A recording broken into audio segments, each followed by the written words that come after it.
Physically active man unta ko. Og sus sa taas nga panahon, wag gyud koy gipamati sa akong lawas. Tagsargani kayo kong madutlan og hilanat. Pag una, naka-experience ko og ubo-ubo lang. Ako lang gibliwa kay sa akong pagtuo, walang pumaanad sa abog sa construction site. Gani, kada hapon pa ko magduwa og basketball human sa akong trabaho aron lang magpasingot. Pero sa kadugayan, nahibong naman lang ko nga murag kapoy man ang akong lawas, bisan sakto ang akong pahuway. Unya, hangakon ko bisan kong maghigda lang. Pero ako lang ning gibaliwa sa pagtuo nga mawaras kadugayan.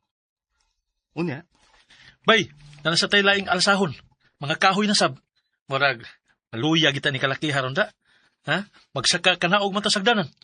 maulagi bay? Ya, okay ra nimo. Asa Ay. maga, mura makagluya ron. Wala ni bay eh.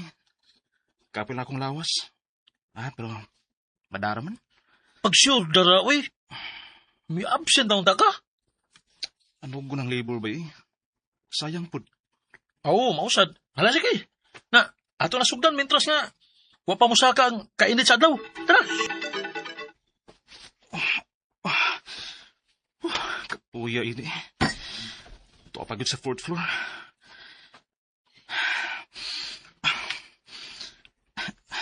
Nga ano man eh. Mura maglisod iginawa. Bay, ano ka? Bay, lisod. Lisod iginawa bay. Ha? Unsa? Sir! Si Carlo naglisod na ginawa! Bay! Tabang mo dali, bay! Dali, Migo! Dali! Dalugan mo sa ospital! Doon na kay Asma. Hinungdan nga nagisod ka o ginhawa ganina. May na lang kay dali kang nadasa imong mga kauban din eh. Unsatok? Na ako'y asma. Oo. O kung sayo pa lang nimong gitagad ang imong sintomas, mas makontrol unta na nimo. Ang sugod taong ko magdahumdong nga. Nabaday ko aning sakita. Laksit mga unta kay ko. Doon na ko'y iresita ni mga tambal. O mao kini palita. Salamat, Dok. Way, sa pa yan. Kung doon na mo'y kinahanglan, sangpit lang mo sa nurse, okay? O, Dok. Kulbaan ako na ko eh. Sabi na kong mawa na ka na mo. Mabaya. Kakusgan anong imong anak. Kusgan lagi. Kunya abusado manggut ka usahay sa imong lawas. Imbis mo pahuway, magsiki ka man hinog duwag basket. Pero, wabay ko'y bisyo, ma, ha? Kung kasagaran maging kanon, utan po. Dili ka sa kaliwat na anak. Unsa, ma? Kaya akong papagod ang imong lulo ba. Pero hisgot lang. Naamasabgot to'y asma. Unsa? Hiligid kog utan matagkaon ako. Wasag ko'y bisyo og physically active sad ko. Ang ako mga pangutana mao kining mosunod. Unang pangutana, Dok, nganong nagkaasma man ko? Bisan wa ko'y bisyo. Og healthy man na ako mga gipangitaon. Posible ka nga nasunod ni nako sa among pamilya? Kay matod ni mama, ang akong lulo kuno adunay asma. Ikaduhang pangutana, permanente na ba ning sakita o mawa pa ni? Unsaon ako paglikay sa mga butang nga makagrabe sa akong kondisyon? Luwas ra ba gihapon kong muduwa og basketball ug mag-ehersisyo? Ikatulong nga pangutana, aduna ba'y pagkaon nga kinahanglan nakong likayan? Kinahanglan ba kong magpa-check up kanunay? Bisan pa man kung wa ra ko'y gipamati? Ikaupat og katapusan. Posible sad kaha nga nakuha ni nako sa construction site? Dito man gunin nagsugod sa dihang nagtrabaho ko isip construction worker. Unya grabe ang abog ug halos pirmi na akong malanghap ang mga sigarilyo sa akong mga kauban. Posible kaha nga mao ni hinungdan? Unsa kay maayo?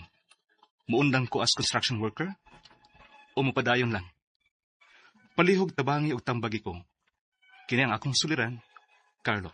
Maayong adlaw mga suking tigpaminaw din sa tong programa kini nga akong suliran. Ani na sa bako si Dr. Rene Obra magiguban kaninyo karong adlaw. Ako mo tambag sa inyong mga medical, psychological, emotional, behavioral ug mga drug related nga mga problema kay usa man ako ka medical doctor, usa ka psychiatrist, ug usa ka drug addiction specialist. Klase-klaseng pamaagi sa pagpadala sa mga sulat-suliran di ka na mo. Pwede kayo padala sa mong email suliran_612@yahoo.com or sa atong Facebook account kini ang akong suliran official writers page o kini sa among buhatan sa 3rd floor Jose R. Martinez Building, Osmeña Boulevard, Cebu City. Ang atong makutlo nga pagtulunan karong adlaw mao kini nga it is okay to say no when saying no is taking diligent ownership of your life. Namanggoy uban nga ako di ko kay baw mingog no. Oh no.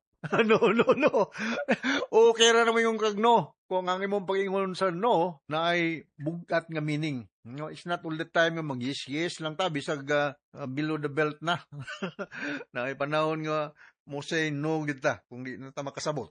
Okay? So ang atong magtatampo karon adlaw si Carlo 18 panuigon, single, taga Cebu City. Mayong pagpaminaw sa mga taga Cebu City.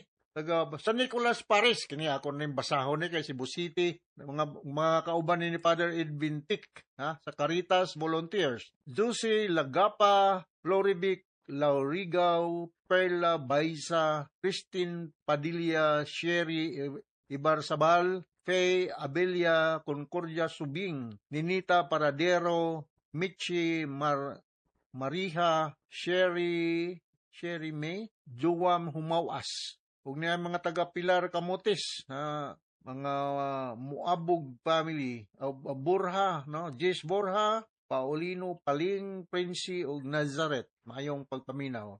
Mga pinamungahan, mga kailan tos pinamungahan ug mga Alcosiba family diya sa Lantawan, San Fernando, Cebu. Mayong pagpaminaw, Ninya og si Genevieve, no? Hinaut manganta mag-usab kay nindot kay mo manganta. Regards sa Lantawan, San Fernando, Cebu. Doon ni sa Green Hills, ni Pitoy ug ni Jewel. Musta naman nimong mga kanding ug baka diha Pitoy dagko na. Ano ba tayo maihaw karong maabot mga adlaw.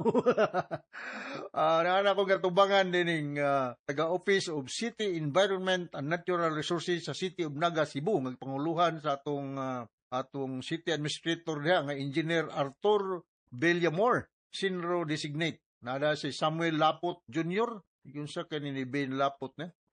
Verdel Alensonorin, Vicente Kunsi, Alpi Altornon. Mayong pagpaminaw. Mga taga-Inabanga, Bohol, mga Intal family ug Husoy family. Good day. Okay, so going back to our sender, si Carlo, no? Mahitungod manig lisod ginhawa ning problema ni Carlo, no? Hinaut makatubag ko ning mga problema, Carl. Unang pangutana, Dok, nganong nagkaasma mang kubisan wala ko'y bisyo ug healthy akong pagkaon? Posible kaha nga naman ani nako sa among pamilya? Kay mato ni mama nga akong lulo kuno kay asthmatic. Yes, you are correct. Ang hinungdan magining asthma is both genetic and environmental. Genetic meaning it runs in the family. Pareha po ni sa ubang mga klaseng mga sakit, no? It runs in the family. Environmental is kung ma-expose ta sa mga irritants or magka-infection ta, viral infection ba, pwede ka ma-asma na. Allergens, smoke, lifestyle na to. Dietary, magkakaon ng mga hyperallergenic ang pagkaon, mga seafoods or whatever. No? So, correct ang imong mama nga it runs in the family. But doesn't follow nga automatic sad ka nga ma-asthmatic kung imong lolo, imong lula, bakon. Pero ang posibilidad is a little bit higher kumpara sa general population. So, mauna siya ang ako ika-istorya. Ikaduhang pangutana, permanente na ning sakita o mawala pa ni? Unsaon ako paglikay sa mga butang nga makagrabe sa akong kondisyon? Luwas ra ba gihapon kung muduwa og basketball o mag-ehersesyo? Okay roy, di ko maulaw mo share nimo kuan. Carlo, nga. Ako sa una, ginumdom nyo ko. Sa elementary pa ko, asthmatic ko. Asthmatic nyo ko, kay naliwat po ko sa kong papa nga, ubakon po to akong papa. Asthmatic nyo ko. At pagka-college na ko, nawagtang man. O niya, bisag dili kay ko dako, di bang ko taas kayo? Di po kumubo. Sakto-sakto lang. Average height. Nga 5'6". Nga 5'6", between 5'6", 5'7" akong height. Atletiko. Kuha ko basketball, volleyball, tennis. Basta, grabe ko mo diba. So, pwede na yun. Ha? Mawa man siguro po ning nagkadako-dako na no. Pero ikaw, pila niyo mo dad? 18? Posible na yung magtang na niya, hamtong na ganyan mo, no? Pidya pa ka, ha? Ay, kung balikon, mga pidya, patients, adult na ka. Kaya ang pidya patients, kay 17 years old and 364 days ko, no? Pag 18, adult na. Okay, sunod ka pangutan, ikatulo. Ano na ba'y pagkaon nga kinahanglan akong likayan? Kinahanglan ba kong magpa-check up o kanunay bisan pa man kung wala ray di pamati? So, wala ko mo sa mudool kag usa ka pulmonologist, no? Ang mga pagkaon nga imong likayan kanang maka-trigger, no? Kanang mga hyper allergenic nga mga pagkaon ug maglikay ka sa mga sitwasyon nga naay mga pollutants or irritants. Unsa man, mga aso, abog, o mga naay mga infeksyon, maglikay ka niya na. Stay calm. Pwede ra kag muduol og usa ka pulmonologist, adult lamang ka, adult pulmo, para masagaan kag something nga maka-dilate sa imong mga muscles, rather respiratory passages. Na? Kaya kining asthma manggod, inflammatory disease ni siya sa atong air passages. Nga mo constrict, mo gamay ang agianan sa hangin. So, ang tambala ni is something nga maka-dilate sa agianan sa hangin. Unsa man yung mga tambala? Ako may luman itong mga Bricanyl, itong mga, unsa pa to? Salbutamol inhaler. Nakudaghan kayo na siya. Muntinlucas, mo na yung mga tambal, no? Para sa hubak. Mo stay calm lang ka, na expected na nga hapit na kagihubak kung ikaw lisod nag ginhawa sige nag-ubo-ubo, murag muhuot ang imong dughan kanang daghang mucus production. Ya ang imong ginanawaan, kung minumduman sa una, murag wheezing, no? Murag nang iring bitaw nga kuan. So mao na siya. Likay lang ka sa mga makapa-allergy nga mga pagkaon. Naay tambal ni siya, ha? Naay tambal. In worst scenario, ang pasyente dalhon sa ospital para hatagag oxygen kung nagyon makaginhawa gyud, no? Pero kato mga salbutamol inhaler effective kay ito. To o kanang naay a certain amount of times of pop unya inalan mo tumano nimo ang imong doktor unsay kuanon unsay style sa paghanggap sa sud sa inhaler. Nya kinahanglan nga rich ka og vitamin D nga makuha nato sa silaw sa adlaw sa ubang mga pagkaon ug dili ka dehydrated nga sakto ang imong amount of water sa imong lawas nga makasustain ang imong vital organs functioning, na kaupat og katapos ang pangutana. Posible ka ha nga makuha kuni sa construction site? Yes, construction site ng simento lang dali nagbuo-buo ng simento. Ubid ang abuga na, inagmasag simento, hasta ng balas, imasa simento. Dito manggod ni nagsugod sa diyang nagtrabaho ko isip construction worker. Dito gyud, no? Unya, grabe ang abog. Ug halos pirmi na kong mahanggap ang mga sigarilyo sa akong mga kauban. Yes. Posible ka nga mauni hinungdan. Yes, posible gyud. Unsa kay maayong muundang ko sa construction or padayon lang. Depende na sa imong nibalaan nga pangwarta, Carlo, no? Kay kung dili pod ka degree holder, hindi po ko mo recommend nga office work sa imong kanon, no? Kay hindi man ka mo qualify. So kung I do not know sa imong educational attainment, kung construction ang imong naibalaan, ari lang tingali ka sa mga carpentry work, dili lang tong masa og simento, kay abog mo na kayo. At least, dari sa kahoy, na magani gabas sa mga kahoy, ang iagi sa gabas, akong obserbahan na nga, kay magsigim sa kong tanaw ang mga construction, dili man kayo para sa abog sa simento. Abog man gani ang naggabas ni mos kahoy, po dili kay siya irritant, dili kay siya isog na kayo sa imong paginawa. So, hinaot na kasabot ka sa kong speaker ni mo, Carlo, sa akong balikon, di ko maulaw ni mo share nga ako sa una, hubakon ko, pero pagkakalis na ako, nawagtang man, na atletiko, grabe kay ko mo tennis, basketball, o di ko maayo kayo sa basketball, volleyball, no, arang-arang ko, pero tennis, arang-arang ko, pero uban nga mga ball games, why football, kaya pickleball, na pickleball ka, kaduwa lang wala, medyo minus-minus mga itong panuhod karong mga panahon na. Okay, so ngadto ni Carlo, ngadto sa libuan millions sing naminaw sa itong programa kini nga kong suliran, Ako si Dr. Rene Obra with Atty. Eileen Bathan. Thank you very much sa makanunayan ng paminaw sa itong mga RMN program. Taas katag-greeting din sa itong lugar. So, from all of us here sa Radio Mindanao Network Production Center, Radio mo nationwide tatakarman. Daghang salamat o maayong adlaw.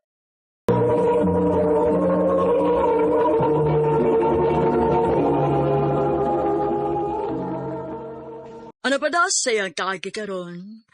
Mga kanayo sa kababay nga nagpuyo sa aming Lanella, Cebu. Agad matatampo, nagdasingan nga Maria.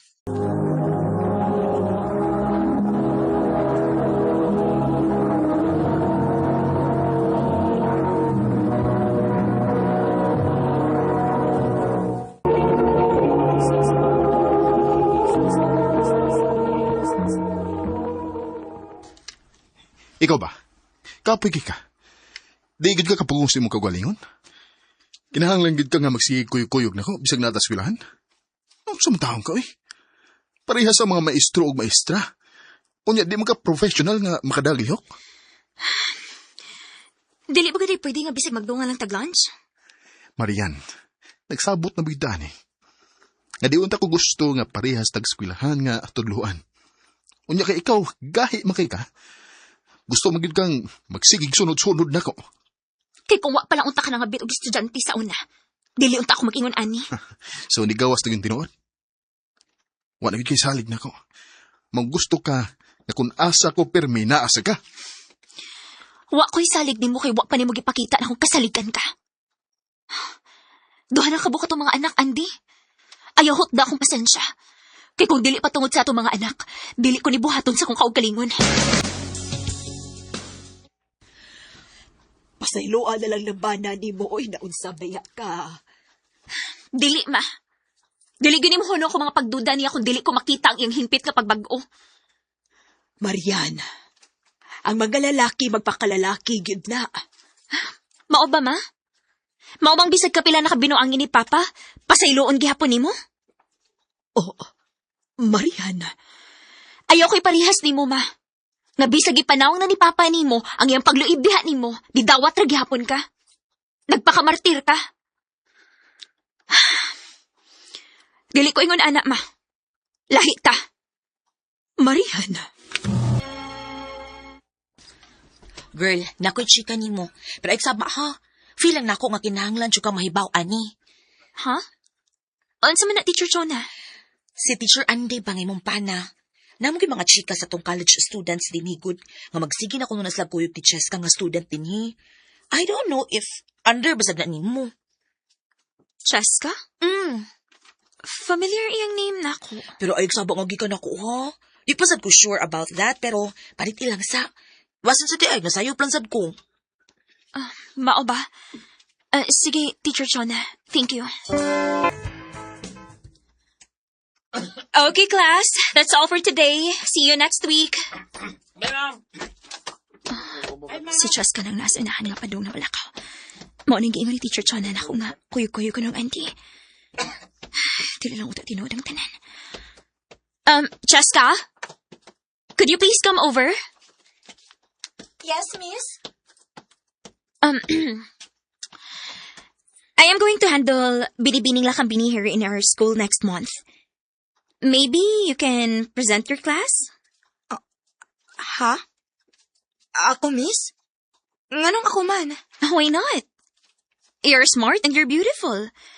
And sakto kayo mong pamarog for the SAD competition. I can see your potential.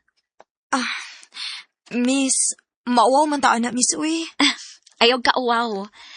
Win or lose, I will be giving extra points if ikaw ang mo present sa imong class. And exempted ka on final exam. Ano gun po if you don't grab the opportunity? Ayun na pagduha-duha. You still have time to prepare. I'll expect from you. Miss. Unsa naman? Mag-isod makugtuo sa imong storya, day. Uy, tanaw na kong Cheska. Dili man siya kung anak nga klase sa estudyante. Ambot lang sad. Gwapa sa daban ng bataa. Basin po, gihimo-himo alang nag-istorya sa mga estudyante din hi. Pero, ano lang hunahuna ako eh. Wa man sa ka nagpakitaglihok imong bana nga makapaduda nimo. Uwa man sa tinuan. Ay, ano lang to na akong storya, day. Kalimti na lang to. Sorry. Gatagan siya ti kagkahasol, ay. Uway kaso, uy, ikaw biha. Kay bawa magud ko nga, amiga gyud ta.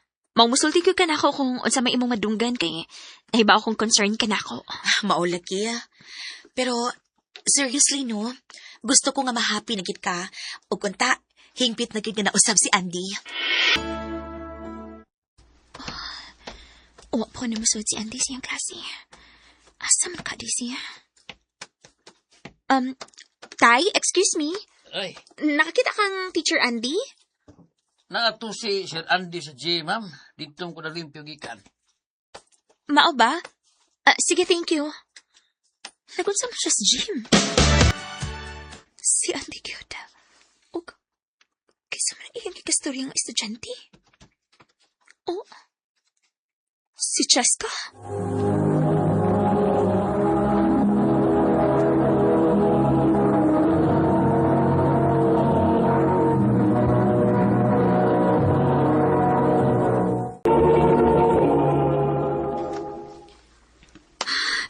Mga hayop. Tinuod ko dayo. Tinuod ko dayo ko natunggan. Akong doolon. Andy? Cheska? Miss Marian? Marian? Sa ato pa. Tinuod ko dayo ang chismis nga ko natunggan. Bahin ninyo? Kabit ka sa kumbana, Cheska? Miss, nasayop ka. Klaro kayo sa kumatang na hitabo karon. Dili mo magtagotagog storya din kung wa pa may relasyong duha. Miss, kuan mang... Sugtili ko sinuod, Andy. Oh, sakto kasi mong duda, Marian. Doon na may relasyon. Sir, Pero dili sama nang nakasimuna-huna. unsa? Anak ko siya. Unsa? 3 ka buwan ng milabay. Nagpakita yung mama nako. Ang kanhi kong ex. O gipahibaw ko nga nako'y anak niya. Ngayang gitago sud sa 20 ka tuig. Ginoo ko. Ngano nga kabusultin ako dayon, ani? Tungod kay nangita ko saktong timing unsaon ako pagsulti nimo. Nihangyo sa chess ka nako nga di ka pasultihan. Kay basin masuko kaniya. Sorry, Miss Marian. Pasaylo ako, Miss. Huwa kay sa Jessica. Di ka angay mag-sorry. Sige na. Suod na si mong klase. Okay, class. That's all for today. Pwede na mo makauli. Ma'am. Miss Marian? Yes? Anything I can help? Miss, nahibaw ko nga nalain ka na ako. Gusto lang kong mahibaw ka, Miss, nga... Dili ko mahimong kaagaw ni Teacher Andy nimo og sa imong pamilya. 20 years kong nabuhi nga way papa nga ni barog na ako, Miss. Og naanad ko nga magpakabuhi bisag way amahan. Dili na ko ipugos akong kaugalingon nimo, Miss. Og sa imong pamilya. Pero, doon na kay angay mahibawaan. Unsa? Bahin sa tinuod nga kabit ni Papa Andy. Kinsa? Nagkita na ko sila kausa, Miss. Pero, wa sila makabantay na ako nga nakakita ko nila. Naghawak sila ni Teacher Chona. Unsa? Panid ilang sila, Miss. Nisulti ko ni mo ani tungod kay dili ko gusto nga buangon kanila. Bisan tuod na hibaw ko nga bugat imong buot. Human mo mahibaw ang tinuod. Pero buotan ka nga maestra diri nako, Miss. Cheska. Sorry ha, Marian. Sorry? Human sa mga storya nga imong gilahog nako. Aron lang matabunan imong pagpakasa kauban akong bana. Sorry? Dito kagingunan na ka sayon. Habi pa matayo na ako nga tinuod ka nga higala. Bitin ka man di ay. Marian. Ayaw nigbuhatan ako. Angay unta ka ni adto pa nila akong gibuhat. Husto na, Andy. Di ba mo'y gusto ni mo? Pasatada ti kasi mo gusto. Paglipay sa imo mga babae. Dili ako manghilabot pa si mong kinabuhi. Basta siguro alang ang suportas mga bata og layas din eh. Marian, Nagtuogit ko nga laapa ko'y luha nga mahilak sa among last nga panabuwag ni Andy. Pero wa naman ti ay. Tungod kay sud sa pila ka tuig, balik-balik na lang ko ning gipasakitan. Giilad, o gipakaubos maayo akong pagkatao. One of the biggest lessons I learned is that trust, once broken, is very difficult to rebuild. When someone hurts us, the pain can stay with us for years and influence how we see every situation that follows. But I also learned that living in constant suspicion can be just as damaging as a betrayal itself. This time, I choose my peace. Dinhi na lang kutob. Daghang salamat, RMN.